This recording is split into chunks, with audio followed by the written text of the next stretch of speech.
In June of 1968, Jack and Frances had been living in Donaldsonville, Georgia. My father had helped get him established there. He was looking for a mission point outreach in the state of Georgia, and they'd labored there in that mission field for a short while.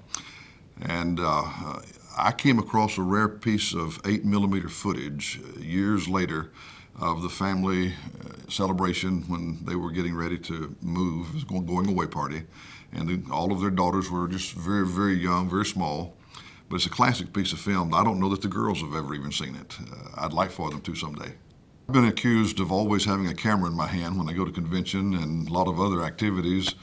And in 1994, I had several cameras posted around the stage. I had written a special 25th anniversary script of a one-act play that was commemorating the life and the activities that led up to that 25 years in Lads and Leaderettes. At that time it was still called.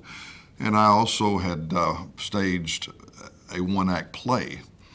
At the end of that one-act play, the real Jack and Frances took the place of the play actors, and they launched the 25th anniversary celebration convention itself, and I have all that on video. Jack Zorn and I go back a long time. In 1962, roughly, my father was a gospel preacher, and we moved to Pensacola, Florida, and Jack had already established his family there. Jack preached at the downtown Bellevue Church of Christ. My father preached on the north edge of the city in a little community called Inslee. They became fast friends. In fact, they did many mission outreaches together. Cantonment Church of Christ began as a result of the combined efforts of Jack and my father and several other local preachers, Brother Paul Simon. And at that time, Jack was about 28 years old. I was about 13. And he already had a love for young people in his heart. And he had organized a special trip. He rented a Greyhound bus. We all boarded and took a trip to Montgomery, Alabama, to the Sports Coliseum. And this was the first time I'd ever been in anything that large. And Jack later told me I had never seen a building that big in my life. He was 28 years old. But that's the occasion when George Wallace, who was governor at that time, came and gave one of the most inspiring speeches about God and country. And of course, that later became Jack's kind of motto or theme as he began Last Leaders. So I go back 52 years with Jack Zorn. You know, I wanted to be involved in training young people from the very beginning. I started preaching at a young age. I went to Oklahoma, studied Bible at Oklahoma Christian College, and started preaching even before I graduated in a sort of a semi-full-time way. I preached in Oklahoma from 1966 through 1979. And I always had a passion for doing something for young people because the adults, when I grew up, had just taken all of us young folks right in, and we were on visitation teams with them. We did church work days together, and I felt like that was the way church work ought to be done. One day, about 1976, maybe late fall, October, I think, I received my Firm Foundation magazine in the mail, and Jack's picture was over 2/3 of the front page of it with the Mississippi River Bridge at New Orleans.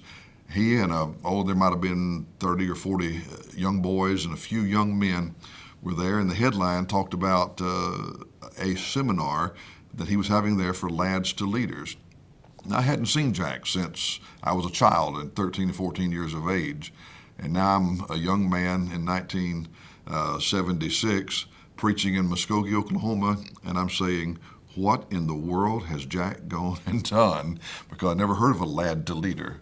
I'd heard of Timothy and Dorcas and a lot of other programs. My curiosity aroused me, but we didn't have any communications out our way about the program, just that little snippet of a picture. Roy Johnson was in that picture as a very young person. And I was so curious about it, but it would be several years later before I'd learn about it when I moved to Valdosta, Georgia to preach with the Forest Park Church of Christ there in 1979. And I started my own training class for the boys down there. I had about eight young men myself, which is kind of a significant thing because Jack began his lads training class with about 8 young men. I didn't pick that number, but that's about how many boys were in my class. And finally, we had a family move from Montgomery to Valdosta and placed membership with the Forest Park Church, Ron and Sandy Honecker. Sandy had been Jack's personal secretary in the lad's office in Montgomery. They began talking about all the good that was being done, and they began to reintroduce me to something I had just glimpsed in 1976, and this was about 1982 at this time. So we got all excited talking about it and what good we could do with it, and went to the elders and asked them if we could invite Jack Zorn to come and hold a workshop with us. Now that's where it all began. When we invited Dr. Zorn to come over and hold a workshop for our parents, we had both the parents and the children, and we filled a fairly large multi-purpose room, our fellowship hall. Jack demonstrated to these parents as well as these students that they could do things they didn't believe they could do. Before that day was over, he had the boys and the girls. The girls would go off in other rooms, of course, but he had them on their feet giving a little talk that they heard him give. He said, "Now I want you to go and stand up and give the talk that you just heard me." And it had to do with trees. It's in a manual that he'd put together, something about trees talking and the message from trees. And the adults were sitting there that day just overwhelmed that these kids were picking it up so fast. They got up and they were just telling the story. And so right away, we had a network of mentors, of adults in that congregation that were thrilled to death. And that was just the beginning of about an 18-year run with that program before I left and moved to North Alabama. The program became somewhat of a kingpin or a focal point of our outreach for several years. The word began to spread out abroad that we had a pretty large program and very active program. And I think the thing that made it what it was not so much the boys and girls, but the mentoring that took place by their parents. I literally can say that I had adults saying, "When is it going to be my turn to be a teacher? And when am I going to get my chance to learn how to be a coach of the various activities?"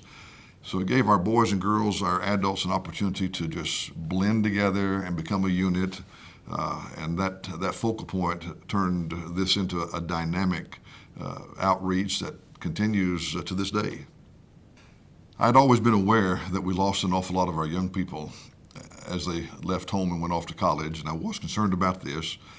So I paid fairly close attention to our particular setting, and I've later had it corroborated with the National Service Center that it's not just one location. But of all the boys and girls, and in 18 years after we began the program that I was at the church in Valdosta, our retention rate probably was about 85%. Many of those boys and girls went on to become preachers. A number of them that I can name are either doing mission work or they're in some capacity of ministry.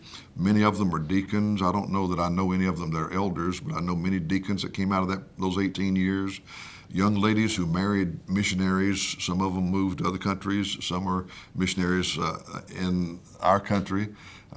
We have got young people that were so scared they couldn't stand up and give their first speech and had to go outside literally because they got sick. And today they're standing up and preaching and doing a marvelous job.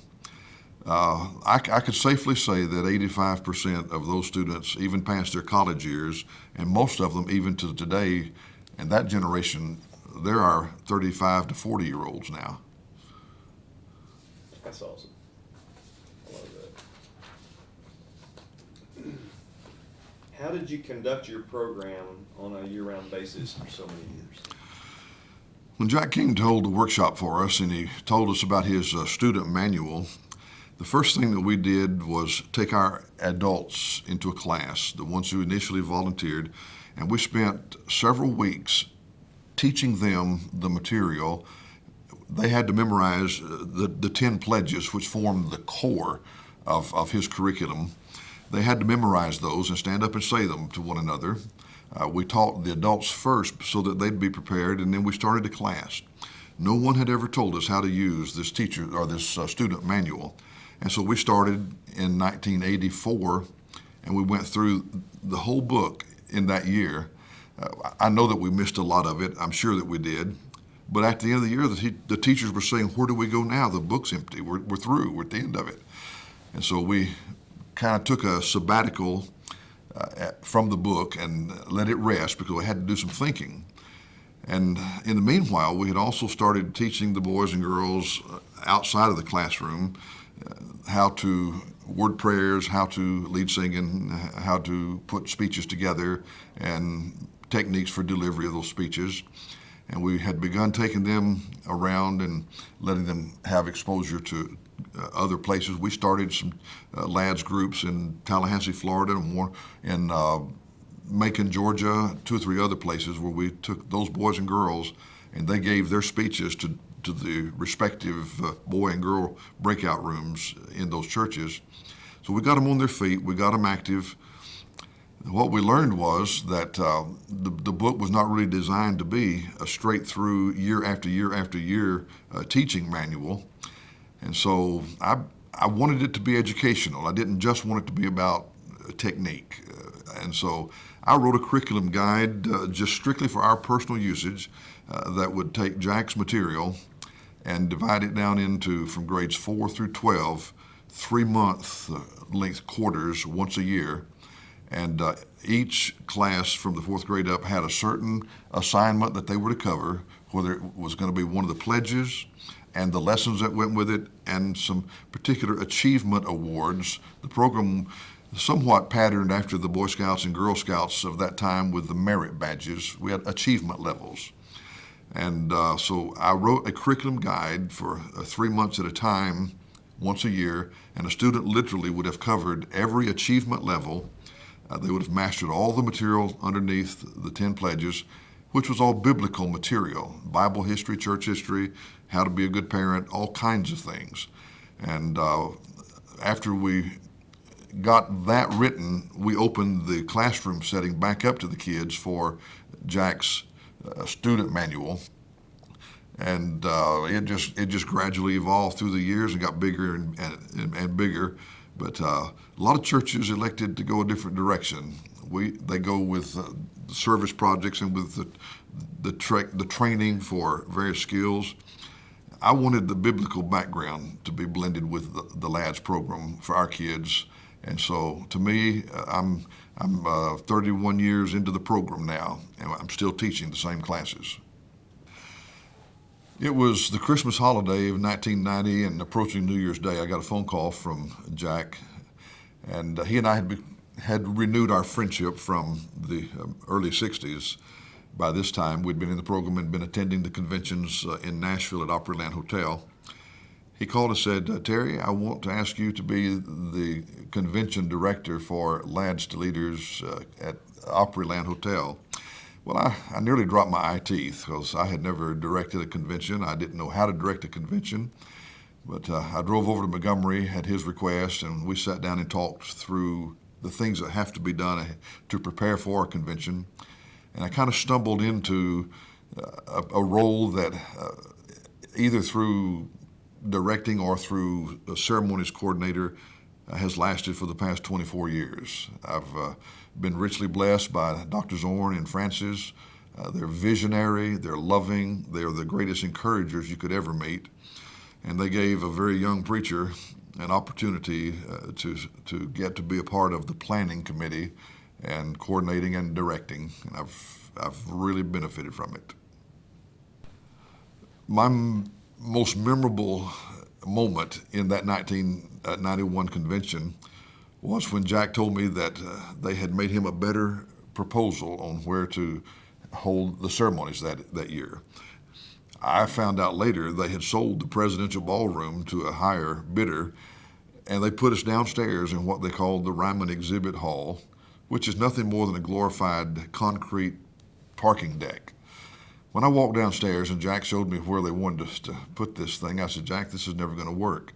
I had an echo when I spoke my name. It just like going out over a canyon. And I thought, oh, what are we going to do with the noise factors down here?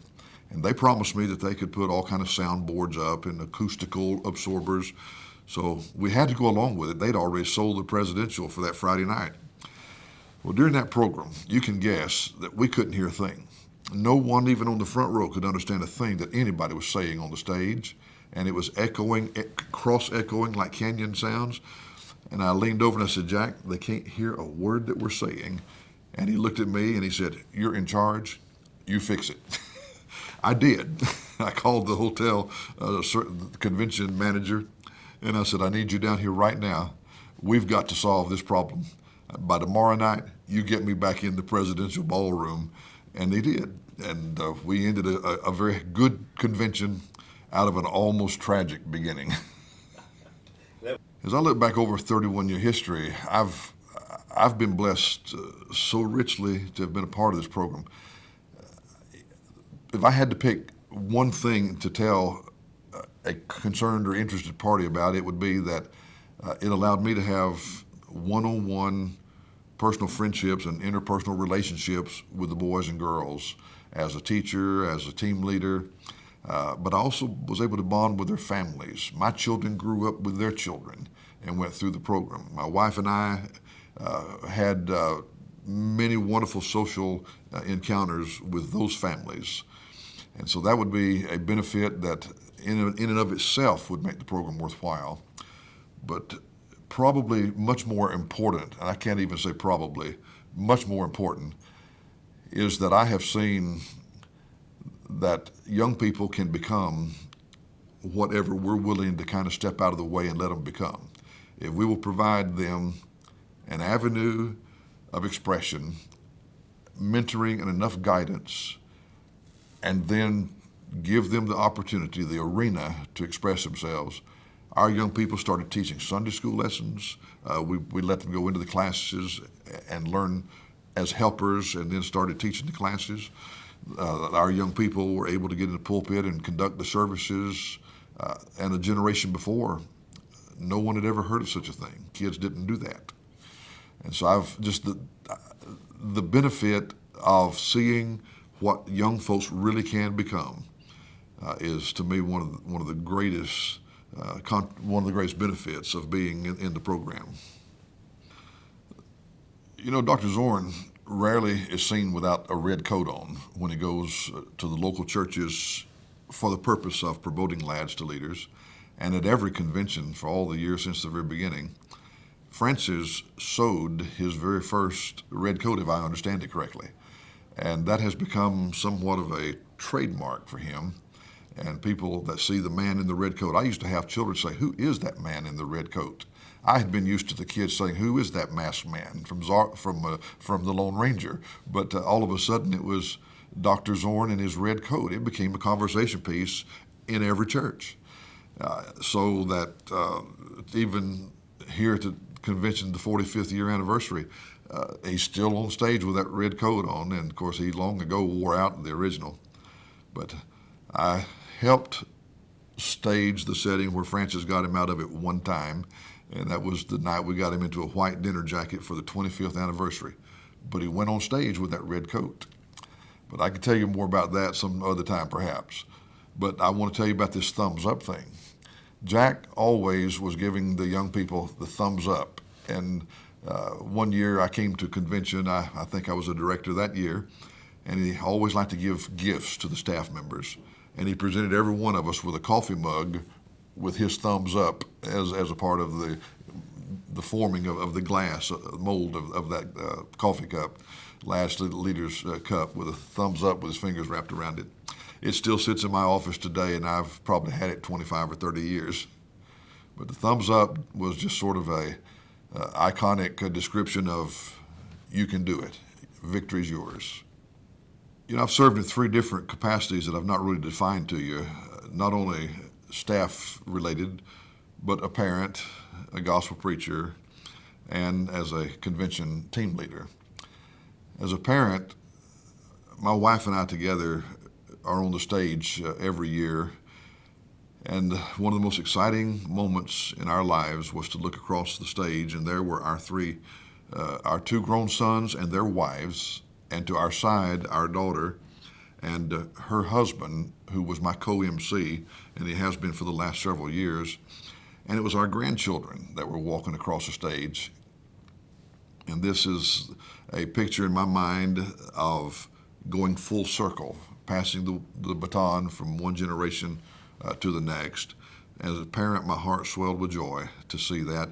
I have a great granddaughter now. My wife and I were blessed just this last few months ago. I hope that I can be blessed to last long enough in this program to one day give a trophy to my great granddaughter.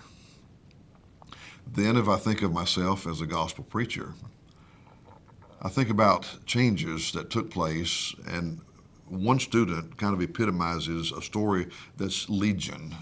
People all over the country who have been in the program have had similar experiences.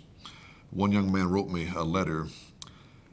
He now is a medical doctor. He went through all 8 years of our training, grades 4 through 12. And he wrote me a personal letter talking about the contribution that lads and our one-on-one experiences had made in his life. He could stand before any size audience. He had no fear. He had command of the speech abilities, but also Bible knowledge. Successful medical doctor. And it was just a very sweet and humble letter of thank you for taking the time to work with us. Then, as a convention participant, team leader, or audience either way, one of my sweetest memories, I'd been in a room and I'd seen a young man excel. He was just fabulous with the job that he'd done conducting him. I think it was a speech event. On stage that night, I thought they're probably going to give this child a top rating, and they didn't. The judges saw it differently than I did, which is also very common about lads, and we tell our kids that. This is not intended to be set in cement that you're the best or you're the worst. You're a winner for running the race. But this young man was expecting to hear first place, and he didn't. And when they announced it to another child, he turned and grabbed the child's hand, threw his arm around his shoulder, started patting him on the shoulder, and just jumping up and down with joy with him, celebrating. And I knew then, we're teaching our children that it's not about winning. It's about sharing and encouraging one another. And that to me was a landmark moment in my experiences in lads and leaderettes of that time.